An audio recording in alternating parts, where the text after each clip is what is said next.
All right, let's get this stuff started. Hey guys, it's Halloween.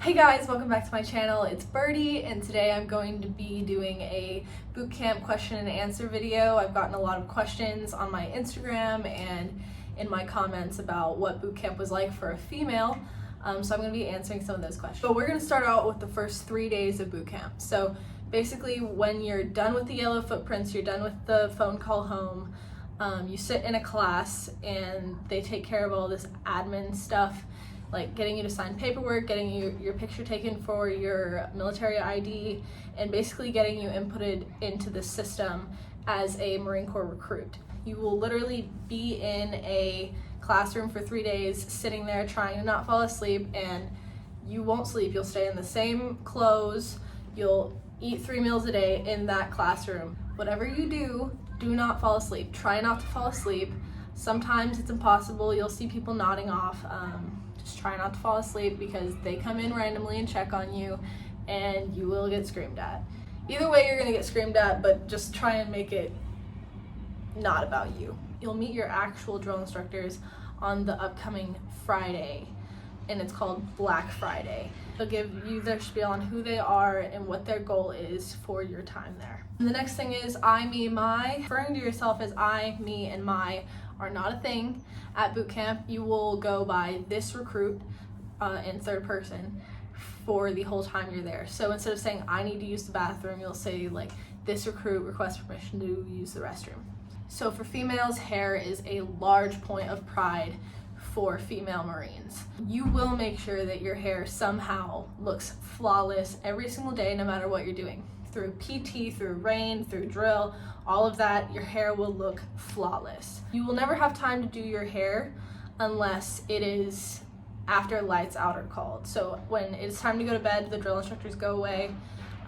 You will be exhausted and you'll want to go to sleep, but you need to make time to do your hair. So make sure to never put a part in your hair while you're in boot camp, because you simply do not, rate that. They say you don't rate a part, and that means you don't earn a part until you're a Marine. Oh my God, people keep calling me in the middle of this video. Ugh.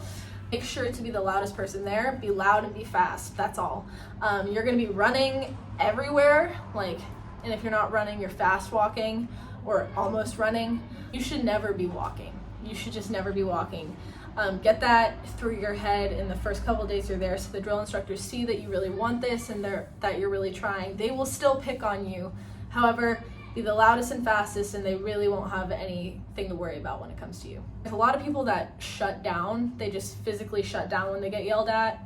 You need to try and break through that barrier almost immediately, because they'll go into themselves and just not respond to the drill instructor, and then that's how you get targeted, because you see it looks like you have a problem that they need to fix. Just get used to responding, and they won't really have a reason to pick on you. They will, but they won't have much of a reason over the other people there. So training is 80% mental, 20% physical. I obviously trained and worked out before I went in, but I was in no way physically ready for boot camp, and you can't really be. No one ever is.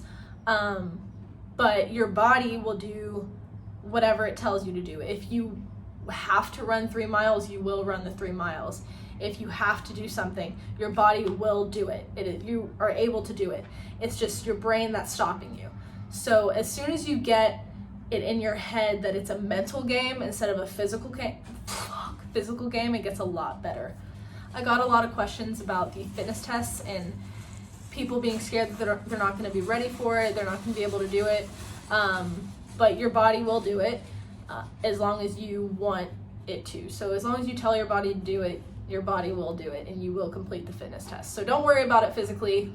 They will get you ready physically, I promise. My number one tip is to live chow to chow and day by day. The days are very regimented. The drill instructors have to follow a set amount of rules. So you have to have 8 hours of sleep. You have to have 3 meals a day. you have to be able to have water, and you have to have bathroom breaks. They will make it hard on you. They will make bathroom breaks and water breaks hard on you. But if you really need it, you have to keep asking them, keep questioning them, keep screaming really loud, asking for permission. So they are required to follow those rules, so you don't have to worry about that. Main thing, keep your priorities straight. So when you have an hour of downtime, they call it senior drill instructor square away time. During that time, you're pretty much free to do whatever you want. Do your hair, write letters, uniform maintenance, weapons maintenance, and my recommendation is to always do uniform first. So always make sure your uniform looks good and is ready for the next day. Make sure there's no strings flying off of it. Make sure it looks presentable for the next day. Make sure your cover is starched and ironed and stuff like that. And make sure your hair is good. And once you are all good uniform-wise, once your weapons good, uniform's good, everything's good, then you can write your letters. Or you can just wait until lights go out to write your letters at night.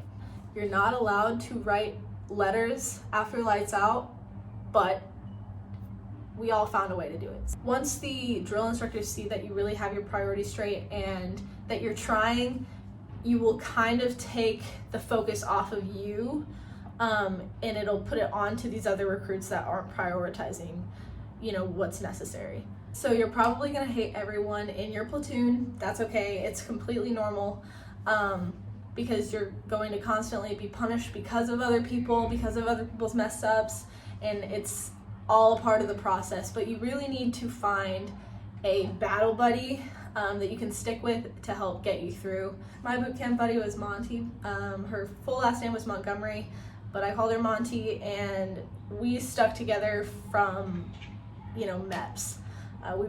We rode to Paris Island together, we stepped on the footprints together, we really just stuck together the whole time, specifically on all of the hikes, because the hikes hurt. They're really painful for females because the packs simply aren't meant for us, and our hips hurt a lot. And the whole time we were hiking, I remember we would sing Country Road.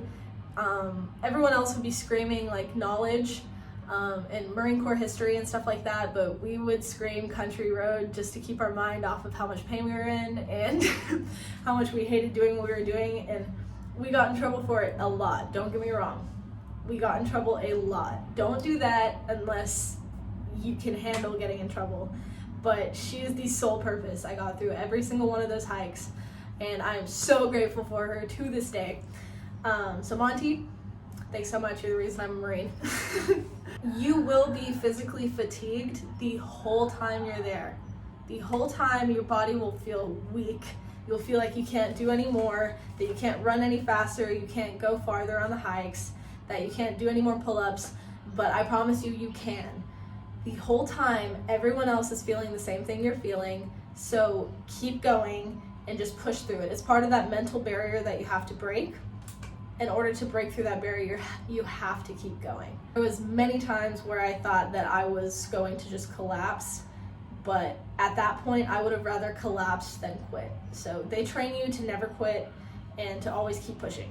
I got a couple questions asking me what the hardest thing I experienced was, and the hardest thing I experienced was probably getting pneumonia about a month and a half in. And I just remember coughing up a storm constantly, especially when I wasn't able to cough, which was horrible. I lost my voice, so it made screaming really difficult, made sleeping really difficult because I would be coughing and throwing up all night. Sick and having to go through all of my final fitness tests, the final hikes, and the crucible while I had pneumonia, and I couldn't breathe. It was so bad. I remember specifically one of my drill instructors screaming at me right before final drill. We were practicing, and she was like, "Oh, it's just Pierce and her fake lost voice." But it was just funny to me. At that point, I was so close. It was so funny to me. It was funny to everyone else in the platoon. So we all just kind of chuckled under our breath. That was the hardest part for me, was being sick in the middle of all of it. The main drill instructors that you deal with, they're not going to send you to medical or send a report into the senior drill instructor. unless you're like dying, like you actually are dying. So if they see that you're sick, they don't care. They don't care at all. But if your senior sees that you're sick or you're limping or something, that's when they'll care, because that's their head. If you end up getting more sick and dying, that's their problem. But if the regular drill instructors see that you are having problems and stuff, that's completely normal to them. They're used to seeing people sick and limping and stuff like that. So you don't really have to worry about them reporting you. You have to worry about the senior and the chief drill instructor reporting it. I got some questions on how COVID affected training. So from what I can tell, it's not really any different. The only difference is that you have to wear masks all the time, except for when you're PTing, as well as you don't get to take your boot leave at the end of training. So it used to be that your parents could come see you on family day and see you at graduation, and you would go home for 10 days. But now I don't think your family can go to graduation, or maybe your immediate family can go to graduation, but you have to proceed straight to MCT, which is Marine Corps Combat Training, right after boot camp. So you don't get to take the 10-day boot leave. So that's really the only difference. It's not massive. My last question was how it changed me as a person. And I'll tell you that when I got out of boot camp, I immediately held myself with so much more confidence, to such a higher standard. I talked differently. I was more respectful to the people older than me. I walked differently. I stood up straight. Also, I never hold myself back anymore. I'll never look at a challenge and think that it's too great. I'll look at a challenge and think, how can I get there? How can I complete this challenge? Which is something that I don't think I would have done before. I think I would have questioned whether I could do it. Now, I look at myself like I can do it. It's just a challenge I have to get through. Also, I'm completely selfless in my desires and towards people I love. Like if someone needs something or I can help someone in some way, I will. It's really just part of the process. Thanks so much for watching my video, guys. I know it's been a long time coming, the boot camp Q&A video. If you have any more questions, please comment below or follow me on Instagram, message me on Instagram. I answer all my messages. I hope this was helpful for you future Marines out there, and I hope to see you in the fleet. Thanks for watching, guys.